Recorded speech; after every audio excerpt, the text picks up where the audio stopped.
Customers are individuals or businesses that purchase goods or services from your company.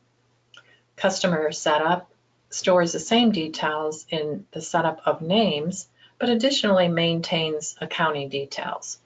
And we're going to go over those additional fields in customers. If you are using CenterPoint Accounting or CenterPoint Accounting for Agriculture with the Enhanced Accounts Receivable module, your setup menu will have customers. We're going to edit a customer. The list of names that you see in this list of customers are all the names in your name list that are marked with the name type of customer. So we're going to edit a customer. And first of all, in the General tab, there will be an additional section for sales terms. So under payment terms, if we do the lookup, these will be all the different payment terms you define for early discounts or for when the customer invoice is due. And you can assign the payment term that applies to this particular customer. That will be the default term then that is used for every invoice done for this customer. If you're using price levels, which are the number of price levels that you might want to use, are set under File, Preferences, and Items, and then Price Levels. It defaults to 3 different price levels, but you can have as many as you want. You would click the database and change that if you want to add more price levels. And this allows in each one of your items on the Price tab to assign what price you want at these different levels. And at the customer setup is where you define what price level this particular customer is at. And then that would automatically pull that price when doing a customer invoice for those different items. If you are allowing some trade discounts and you have some items marked with that checkbox of trade discount allowed, then this will be the percent that you're allowing for this customer for the trade discount.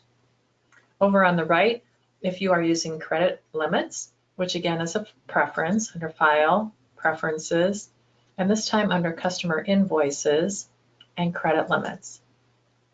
If you want to maintain credit limits so that any given customer you can assign how much credit you're allowing them to go up to, then this was where you would come on the Database tab, check the box to use credit limits, and then the option that you want to use. And if that's turned on, then the credit terms will be active, and you can assign what this credit limit is for this particular customer. And if at any given point you want this customer to be on hold and not be able to enter any more invoices, then you would check that box, and no invoices would be able to save to this particular customer until that was unchecked again. Those are all the additional details on the General tab. We're going to go to the Accounting tab.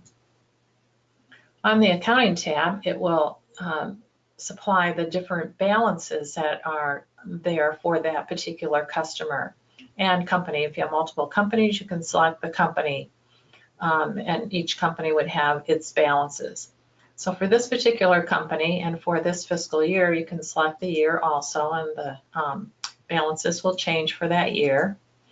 But for this particular year, it's telling us that the year-to-date sales are 1,045, and if you want to click the detail button, that would give a list of those particular invoices that are included in that figure. You can't edit it there, it's just informational. And any open invoices that have not been paid yet, and you can click the detail there. And those would be those invoices that are currently unpaid, any deposits that this particular customer has made, and you can click the detail on that, as well as if there were any unposted invoices, and you would be able to click the detail on that. On the next section, it would give the last payment date from this customer and the amount, and again, you can detail to look up that transaction. And the default account, this is a default accounts receivable account used when you're doing the customer invoice. This is the offset to the sales that is being entered, is the account receivable account. On the right, under sales tax exemption information, if this customer were sales exempt, a nonprofit, then you could check this box and put in their exemption ID number.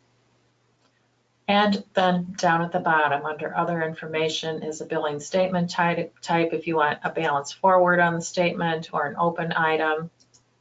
And if you are using finance charges to calculate finance charges, then you would select which one would apply for this particular customer. If you're using name groups and you're wanting to report by groups, then you can assign the name group and then the memo. The memo would print on your customer invoice at the bottom with that information, and typically that might be an account number. So those are some different pieces of information that are stored at the customer level, and all the other tabs will be the same information as available in your setup of names.